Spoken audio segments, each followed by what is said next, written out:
नमस्कार दोस्तों, स्वागत है आपका the nursing notes YouTube channel पे। आज हम पढ़ने वाले हैं फार्माकोलॉजी की सेकेंड यूनिट जिसका नाम है कीमोथेरेपी। अब कीमोथेरेपी के अंदर बहुत सारे ड्रग्स आते हैं, तो आज हम पढ़ेंगे एंटी मलेरियल ड्रग्स। ठीक है, अब क्या होता है एंटी मलेरियल ड्रग्स, चलिए आगे बढ़ते हैं। सबसे पहले हम मलेरिया के बारे में जानते हैं, मलेरिया होता क्या है। Malaria is the disease caused by the parasite and transmitted through the infected mosquito. People have usually feel very sick with a high fever and chills. Malaria एक प्रकार की डिसीज है जो कि पैरासाइट के कारण कोज होती है। ये ट्रांसफर होती है इन्फेक्टेड मॉस्किटो के कारण, जो मच्छर होते हैं इन्फेक्टेड मच्छर, उनके कारण ट्रांसफर होती है हमारे ह्यूमन में। अब पीपल जब ये ट्रांसमिट होती है तो पीपल को ना ज़्यादा हाई फीवर हो जाता है एंड चिल्स, ठंड लगने लगती है, और जो जिसको होता है मलेरिया उसको बहुत ज़्यादा वीकनेस फील होती है। ठीक है, कॉजेटिव एजेंट्स के बारे में बात कर लेते हैं, किसके कारण कॉज होती है। Plasmodium species. Plasmodium species, species मतलब कि प्रजातियां। ठीक है, प्लाज्मोडियम प्रजातियों के कारण ये कॉज होती है। आइए नेक्स्ट पॉइंट पढ़ते हैं। 4 स्पेसीज इन्फेक्टिंग ह्यूमन। ठीक है, ह्यूमन को जो इन्फेक्ट करता है वो 4 टाइप की प्रजाति होती है जो कि प्लाज्मोडियम स्पेसीज की होती है, प्लाज्मोडियम की प्रजातियां होती है। सबसे पहले देख लेते हैं 4 कौन कौन से होती है। Plasmodium falciparum. ठीक है, सेकेंड होती है प्लाज्मोडियम विवेक्स, थर्ड होती है प्लाज्मोडियम मलारी, और फोर्थ होती है प्लाज्मोडियम ओवेल। ठीक है, ये 4 टाइप्स की प्रजाति होती है जो कि मलेरिया कॉज करती है हमारे ह्यूमन के अंदर। ठीक है, अब नेक्स्ट देख लेते हैं। Transmit by the female Anopheles mosquito. ठीक है, जो मच्छर होता है फीमेल एनाफिलिस, उसके कारण ये ट्रांसमिट होता है ह्यूमन के अंदर। ठीक है, इसी के कारण मलेरिया होता है, फीमेल एनाफिलिस मॉस्किटो के कारण। चलिए आगे बढ़ते हैं। सबसे पहले हम इंट्रोडक्शन की बात करते हैं। Anti malaria drug are medicine that is use to prevent and treat malaria. ठीक है, एंटी मलेरिया ड्रग एक प्रकार की दवा है जो कि मलेरिया को ट्रीटमेंट में हेल्प होती है और प्रिवेंट करती है मलेरिया से बचाने में। They work by killing the parasite and cause malaria. ठीक है, ये काम ऐसे करती है, जो पैरासाइट होता है उसको खत्म कर देती है जो मलेरिया कोज करता है। Malaria is caused by the bite and infected female anopheles mosquito। Malaria किसके कारण कॉज होता है, एनाफिलिस मॉस्किटो के कारण। ये एनाफिलिस मॉस्किटो का चित्र है, देख लीजिए आप। ये जो मच्छर होता है इस प्रकार का होता है। ठीक है, which transmit the plasmodium parasite to human. ये ह्यूमन के अंदर एक प्लाज्मोडियम पैरासाइट के कारण कॉज होता है। और इसको ट्रीटमेंट में कौन हेल्प करता है, जो हमारे एंटी मलेरिया ड्रग्स होते हैं, ये देख लीजिए। अब नेक्स्ट पढ़ते हैं हम how they work anti malaria drugs. ठीक है, एंटी मलेरिया ड्रग्स यूज कैसे होते हैं, वर्क कैसे करते हैं। अब पहला पॉइंट है इसका, इनहिबिट पैरासाइट मल्टीप्लिकेशन। ठीक है, जो पैरासाइट होता है मॉस्किटो के काटने से जो पैरासाइट होता है वो उसको मल्टीप्लिकेशन को इनहिबिट करता है, ग्रोथ को कम करता है। देखते हैं, anti malaria stop to parasite from multiplication multiplying. ठीक है, जो पैरासाइट का जो मल्टीप्लिकेशन होता है, जो ग्रोथ होता है, उसको कम कर देता है एंटी मलेरिया ड्रग्स। ठीक है, सेकेंड देख लेते हैं। Anti malaria drug are work by targeting and killing the malarial parasite during their development stage in liver and red blood cells. ठीक है, जब जब मॉस्किटो काटता है तो जो रेड ब्लड सेल्स होती है, हम मॉस्किटो जब काटता है ना तो वो हमारे खून के अंदर छोड़ देता है पैरासाइट्स को। अब वो जो खून होता है वो लीवर के अंदर चला जाता है, और लीवर से ये जो पैरासाइट होता है वो डेवलपमेंट स्टेज पे चले जाते हैं हमारे ब्लड के अंदर। तो वो जो स्टेज होती है वहां पे जाके पैरासाइट का मल्टीप्लिकेशन होता है, उसी मल्टीप्लिकेशन को रोकता है हमारा एंटी मलेरिया ड्रग्स। ठीक है, preventing them and multiplying and causing symptoms.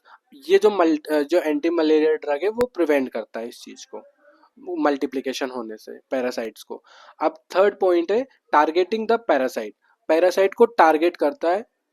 Anti malaria drug are use design to interfere with the life cycle of the plasmodium parasite the cause of malaria. ठीक है, anti malaria drug क्या करता है, एक ऐसे मतलब डिजाइन किया जाता है जो कि जो लाइफ साइकिल होता है प्लाज्मोडियम पैरासाइट्स का, प्लाज्मोडियम स्पेसीज का, उनके अंदर जाके जो लाइफ साइकिल होती है उनको उसमें जाके इंटरफेयर करता है, मतलब उनके ग्रोथ को होने नहीं देता है।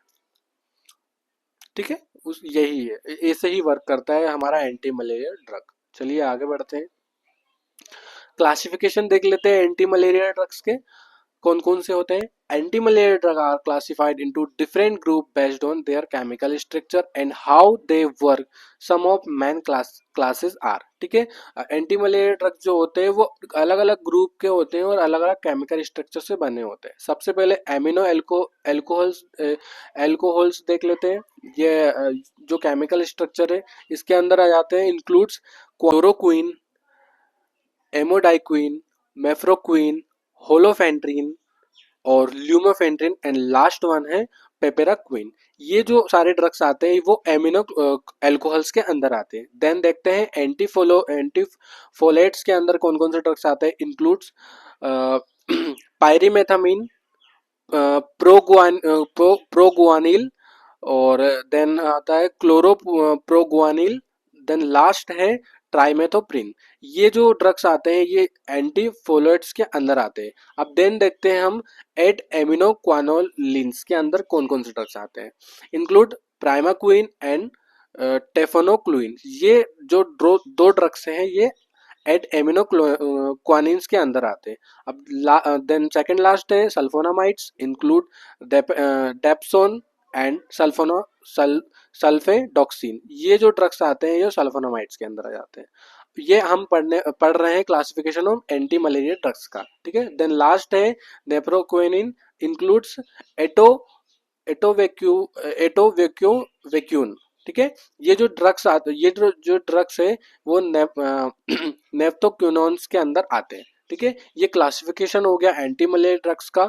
अगर आपको समझ नहीं आ रहा तो आप कमेंट बॉक्स में पूछ सकते हैं। अब देन देख लेते हैं हम classification on anti malaria drugs, ठीक है। Anti malaria drugs are important for BSc nursing second year for examination, ठीक है। एग्जामिनेशन के लिए बहुत सारे ड्रग्स पढ़ने की जरूरत नहीं है, आपको जो 3 ड्रग्स मैं बता रहा हूँ सिर्फ वही पढ़िए। इससे आप अगर क्वेश्चन बाई चांस आए तो आप इस ये जो 3 ड्रग्स है इनके बारे में लिखेंगे तो काम चल जाएगा आपका।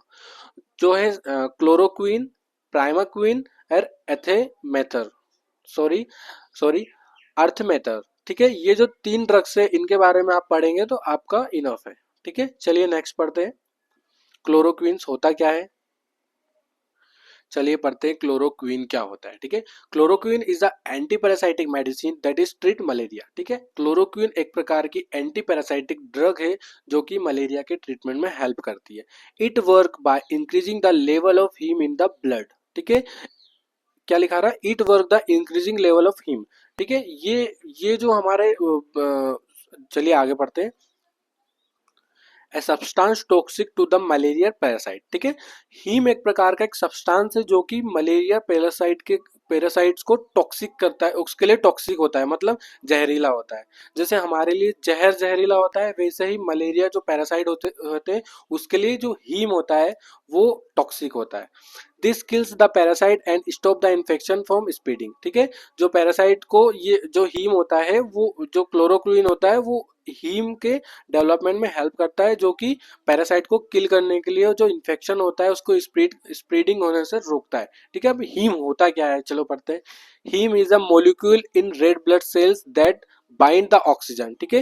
हीम एक प्रकार का मॉलिक्यूल होता है जो कि रेड ब्लड सेल्स के अंदर होता है और ये जो होता है वो ऑक्सीजन को बाइंड करने में हेल्प करता है। कहाँ पे, जो रेड ब्लड सेल्स होती है उसके अंदर। अब देखो ये जो स्ट्रक्चर है ये देखो ये हीम है इधर और ये है ऑक्सीजन, ठीक है। ऑक्सीजन और ये जो ऑक्सीजन उसके साथ अटैच्ड होता है, ठीक है। अब देख यहाँ पढ़ते हैं, ये जो हमारी ये है ये वेन है, ठीक है। वेन के अंदर ये जो रेड ब्लड सेल्स है ये। अब देखो each red blood sales contain several hundred millions hemoglobin molecules which transport oxygen, ठीक है।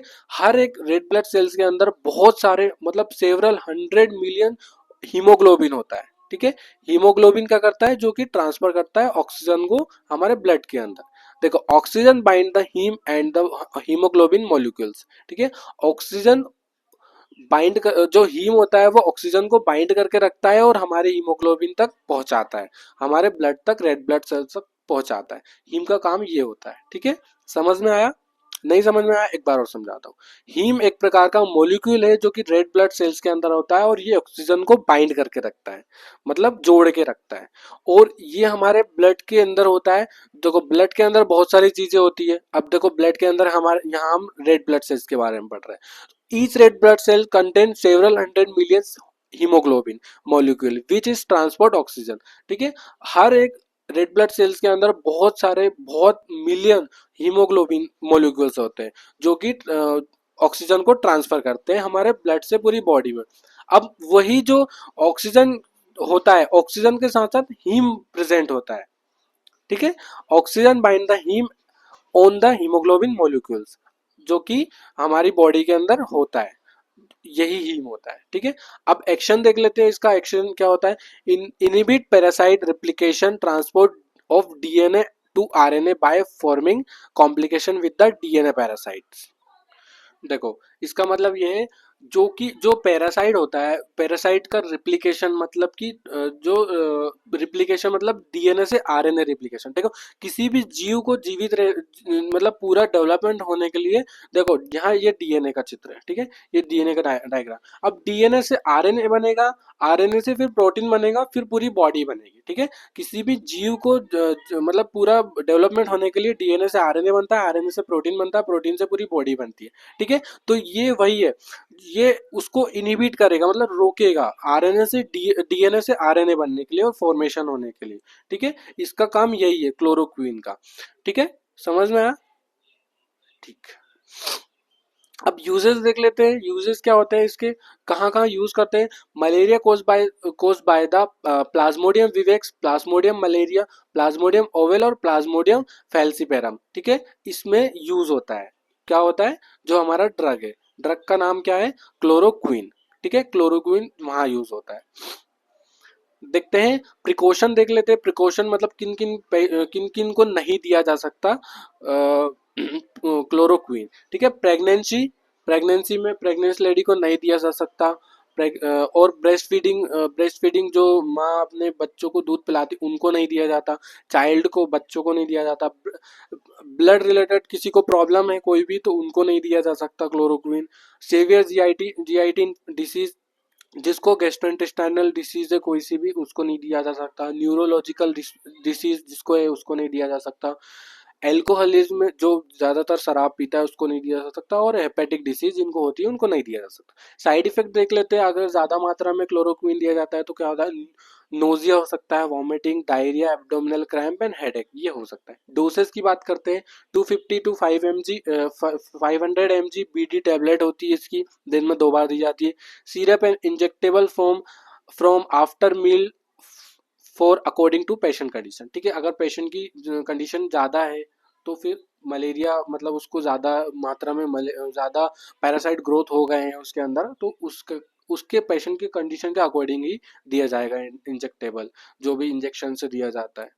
ठीक है, अब प्राइमाक्विन देख लेते हैं। Second drug, primaquine is a medication use to treat the prevent malaria. ठीक है, प्राइमाक्विन भी एक प्रकार का ड्रग है जो कि मलेरिया को मलेरिया के ट्रीटमेंट में हेल्प करती है। And to the treat pneumocystic pneumonia. ठीक है, निमोसाइटिक निमोनिया, ये निमोसाइटिक निमोनिया को ट्रीटमेंट में भी हेल्प करती है। Specially it is use to malaria due to plasmodium vivax and plasmodium ovale along with the other medication. ठीक है, जो कि जो हमारी बॉडी के अंदर, देखिए जो प्राइमाक्विन होती है वो एक प्रकार की मेडिसिन होती है जो कि मलेरिया को ट्रीटमेंट में हेल्प करती है, और साथ ही साथ निमोसाइटिक निमोनिया को भी हेल्प करती है, जो कि ज्यादातर Plasmodium vivax and plasmodium oval के कारण होते हैं। ठीक है, एक्शन की बात करते हैं इसमें। Primaquine is a chemical related to chloroquine. ठीक है, प्लाज्माक्विन एक केमिकल जो कि क्लोरोक्विन के साथ एक केमिकल रिलेशनशिप है इनकी। ठीक है, दोनों में एक ही केमिकल का यूज होता है। And act by the disturbing mitochondria and binding to plasmodium deoxyribonucleic acid. जो प्लाज्मोडियम डीएनए जो होता है उसको डिसरप्ट कर देता है, उसको जो माइट्रोकॉन्ड्रिया और जो प्लाज्मोडियम डीएनए होता है उसको मतलब डिक्रीज कर देता है। इसका एक्शन ये होता है प्राइमाक्विन का। ठीक है, यूज की बात कर लेते हैं। यूज कैसे होता है? Mitochondria sorry malaria caused by the plasmodium vivax Plasmodium oval present and presents in form of coming back of after treatment. ठीक है, यूजेज इसका होता है जो कि प्लाज्मोडियम विवेक्स और प्लाज्मोडियम ओवेल एंड साथ ही साथ जो कि बार वापिस से वही उसको मतलब ना हो जाए उसके लिए प्रिवेंट के लिए यूज होता है।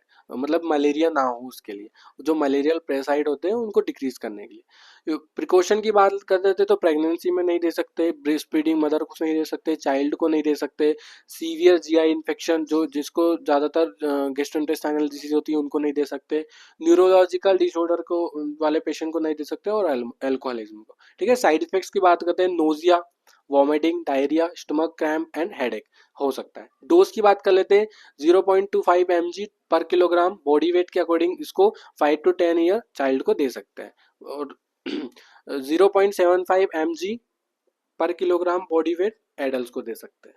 ठीक है, नेक्स्ट ड्रग की बात करते हैं हम, अर्थमेडर। ठीक है, artemether, artemether is a anti malaria agent use to combination with lumefantrine. ठीक है, अर्थमेडर एक एंटी मलेरिया ड्रग है जो कि साथ ही जो कि लूमेफेंट्रीन एक ड्रग है उसके साथ कॉम्बिनेशन में दी जाती है for treatment of acute uncomplicated malaria cause by the plasmodium falciparum. ठीक है, जो प्लाज्मोडियम स्पेसीज प्रजाति जो होती है उसके ट्रीटमेंट के लिए यूज करते हैं। ठीक है, कॉम्बिनेशन के साथ यूज होती है एंटी मेटर जो ड्रग्स होती है वो कि किसके साथ, लूमीफेंट्रीन के साथ। ठीक है, इसका एक्शन देख लेते हैं हम। इसका एक्शन क्या होता है, anti malaria drug by rapidly reduce the number of malarial parasite and eliminating residual parasites. ठीक है, जो इसका एक्शन होता है, जो एंटी जो मतलब जो मलेरियल पैरासाइट होता है वो रैपिडली रिड्यूस करता है उसको, मतलब जो पैरासाइट का ग्रोथ हो जाता है, जैसे नंबर ऑफ पैरासाइट ग्रोथ हो जाता है, जैसे लाइक हो गया बहुत सारे हो जाते हैं मल्टीप्लिकेशन, उनको रिड्यूस करता है। ठीक है, नेक्स्ट देख लेते हैं हम, इसके प्रिकॉशन की बात कर लेते हैं। तो प्रेगनेंसी में नहीं दे सकते, चाइल्ड को नहीं, चिल्ड्रन को, बच्चों को नहीं दे सकते, सीवियर जीआई इन्फेक्शन जिसको होता है गैस्ट्रोइंटेस्टाइनल डिसीज या फिर इन्फेक्शन होता है उनको नहीं दे सकते, न्यूरोलॉजिकल डिसीज जिनको होती है उनको नहीं दे सकते, और हार्ट पेशेंट को नहीं दे सकते इसको। ठीक है, साइड इफेक्ट्स की बात कर लेते हैं, हेडेक हो सकता है, डिजीनेस हो सकती है, वीकनेस हो सकता है, मसल्स और जॉइंट पेन हो सकता है, टायर्डनेस मतलब उनको थका थका ज्यादा लग सकता है अगर हाई डोज ले लिया तो इसको, वॉमिटिंग जैसी हो सकती है, लॉस ऑफ एपेटाइट हो सकता है, मतलब भूख नहीं, अगर इसको ले लिया तो ज्यादातर भूख नहीं, भूख कम हो जाती है उसकी। डोज देख लेते हैं, according to patient condition dose, मतलब जैसे पेशेंट की कंडीशन है उस हिसाब से इसको दिया जाता है, जो डॉक्टर फिजिशियन इसको कंसल्ट करते हैं। थैंक यू गाइस, अगर आपको वीडियो अच्छी लगी तो लाइक करें और सब्सक्राइब करें। अगर आपको और इसी से रिलेटेड वीडियो चाहिए तो आप हमें कमेंट बॉक्स में बता सकते हैं। अगर इसका पीपीटी आपको चाहिए तो हमारे टेलीग्राम चैनल पर मिल जाएगा। धन्यवाद गाइस।